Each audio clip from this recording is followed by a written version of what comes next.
Good morning. It is September 7th, 2023. I'm going to do the New York Times Daily Propaganda Rag. Today is German Lopez and Ashley Wu. We're covering abortion rates as well as a Russian missile strike, Chinese exports, and the Rolling Stones. A persistent trend. After the Supreme Court struck down Roe v. Wade last year, it looked like the number of abortions would soon plummet across the country. Oh no.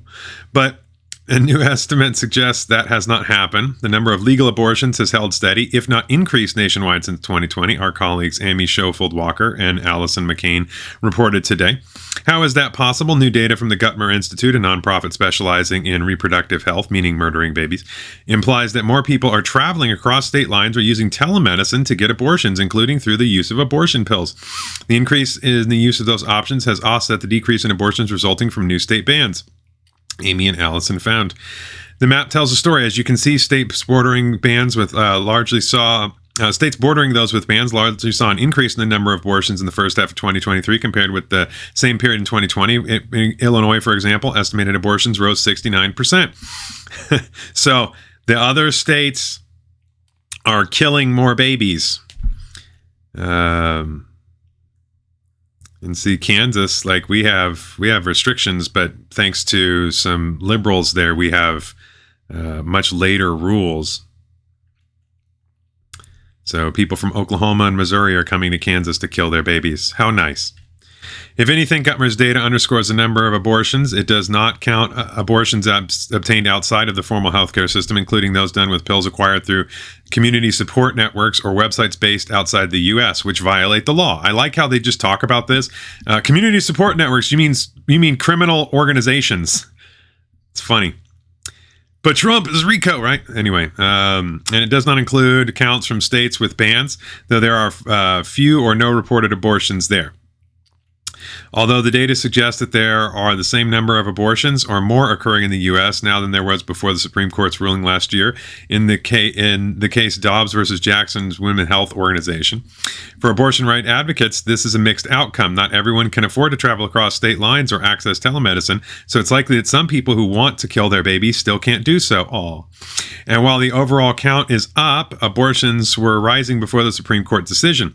They may have continued to rise even more steeply if it weren't for the bans. So that means some babies' lives have been saved. Caitlin Myers, an economist at Middlebury College, told Amy and Allison. So 1.5 million per year. That's not disturbing. What do they say about the impact of the Dobbs decision? Guttmaker and Mayers caution that it is too soon to draw definitive conclusions, noting the possibility of future restrictions. But the immediate impact on the overall number of abortions has been smaller than many abortion rights advocates feared. Yeah, it's such a terrible thing that you can't murder your baby. What a weird country we live in. And for anti-abortion groups, the data could be an argument for further limits to access, including a nationwide ban. Read Amy and Allison's full analysis, which includes a breakdown of abortion access across the states. Mexico Supreme Court decriminalized abortion, making it legally accessible nationwide. The Biden administration will cancel oil drilling leases in Alaska's Arctic National Wildlife Refuge. Leases the Trump administration had approved. That won't hurt oil. Yeah, remember, this is the same administration that says they don't have a war on oil. It immediately went to war with oil the day they went into the office, and they've continued to do so the entire time and have lied repeatedly. That's why our prices are so high, gas prices are so high, and inflation is so high because of them. Worst administration, second worst administration in all of history. Only James Buchanan is worse. The special counsel investigating Hunter Biden plans to charge him this month with a gun offense. I mean, we could have done that years ago, seeing as how it's an open and shut case. But hey, we can slow walk this even more and wait. And then guaranteed there'll be a Trump indictment to follow that. A federal judge ordered Governor Greg Abbott to move buoys that Texas placed in the Rio Grande to discourage illegal border crossing. Abbott plans to appeal. He should just not do it. California refuses. And as we just saw up here, other states refuse to follow court orders and laws. So screw it. Don't follow it. A liberal state Supreme Court justice is jeopardizing Republicans' control of Wisconsin politics. They may impeach her before she's heard a case. Pete Navarro, a former Trump trade advisor, is on trial for refusing to testify to the House committee investigating the January 6th peaceful protest. 2024, Mike Pence criticized Donald Trump's brand of populism, personal grievances, and performative outrage. Mike Pence is a joke. Colorado voters sued to disqualify Trump from appearing on the state's 2024 ballot under the 14th Amendment. The case is a legal long shot. It's meant to be that way. They're just going to keep doing it and then claim, see, he's been sued hundreds of times, just like the convictions. If you just get 100 charges, he's automatically guilty. The walls are closing in on Trump. It's the beginning of the end for Trump. Don't worry, liberals. It's going to happen this time. It's pathetic. A Russian missile killed at least 17 people in a bustling market in eastern Ukraine, one of the war's deadliest strikes in recent months. China's exports have fallen for the fourth straight month, a sign of the country's economic challenges. There is a prominent exception: sales of Chinese cars overseas. Mexico's governing party decided two women would face each other in the general election, meaning the country stands to elect its first woman president next year. I don't understand that. Okay, Mexico's governing party decided that two women would face each other in the general elections, so that the people don't get to pick. I mean, Mexico's a corrupt country anyway. What does it matter? Bedtime check-ins and verbal abuse. More than a dozen women describe sexism in the Spanish Women's Soccer League. Oh my God. A cyclone battered southern Brazil, killing at least 37. Flooding submerged dozens of towns, and more rain is coming. Japan launched a robotic moon lander and an X-ray telescope into space. I'm interested in that. That should be cool. Let's see. People have seen a convicted murderer who escaped from prison in a neighborhood outside Philadelphia. Officials broadcast his mother's voice from helicopters pleading for his return.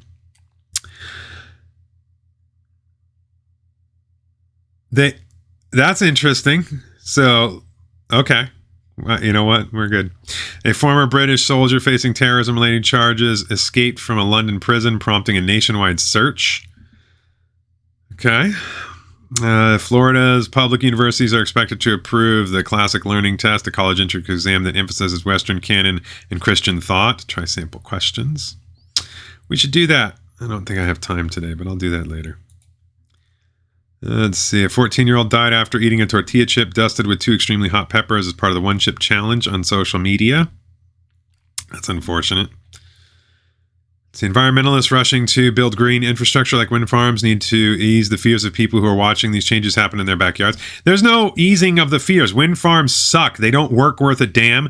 Nuclear is far better. And if you really cared about the environment, you just promote hemp oil, which burns clean, is reproducible, and could power the entire world. It also powers diesel. It's the best biofuel for diesel. It's better than petrol is for diesel-powered vehicles. And it can work in combustion engines. It does not quite get as good a fuel economy, but it would be cheap, so you wouldn't care. Some Republicans in Wyoming want to keep national politics out of state party platforms to protect democracy. We live in a republic, so you don't need to protect democracy. We don't have anything democratic. We're just a republic. More states should follow their lead. It's a fun time to be alive. 13-year-old photographers capture their lives. See the photos. Here, columns by Chris Blow on Trump's rivals and Ross Douthat on British and Canadian and British conservatism. A man tried to roll across the Atlantic. He was stopped by the Coast Guard. That would be interesting. Burning Man festival cleanup is a big job, especially when the trash is stuck in hardened mud. Wow.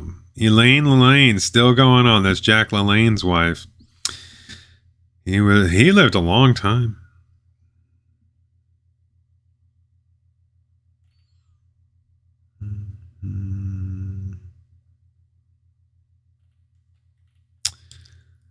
Classic rock return. The Rolling Stones announced a new album yesterday.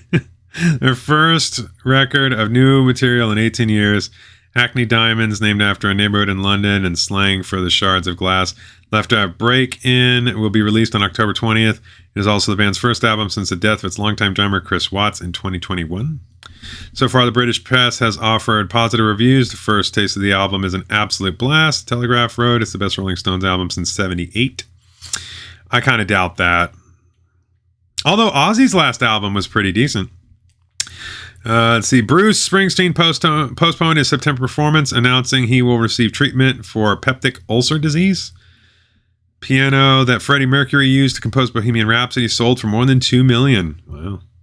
The anonymous creator who unnerved the music industry with an AI song mimicking the voice of Drake and The Weeknd has been quietly consulting with executives. Whoa, that's disgusting. Heirloom tomatoes for a tart. Oof. Okay, so let's do this day in history, September 7th. So the highlight is on September 7th, 1940, Nazi Germany began its 8th-month blitzkrieg of Britain during World War II with the first air attack on Britain. In 1901, the Peace of Beijing ended the Boxer Rebellion in Canada. In 1943, at a fire at the Gulf Hotel, a rooming house in Houston, claimed 55 lives.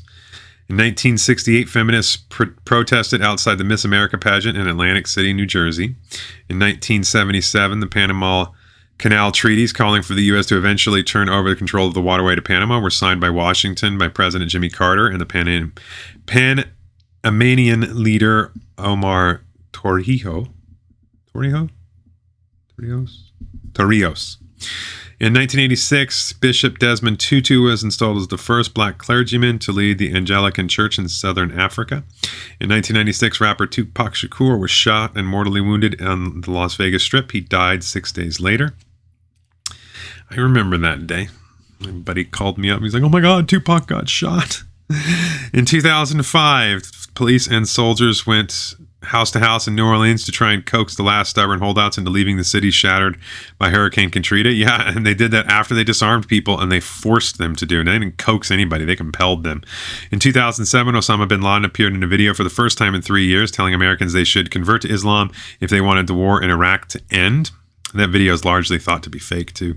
In 2008, troubled mortgage giants Fannie Mae and Freddie Mac were placed in government conservatorship, still are.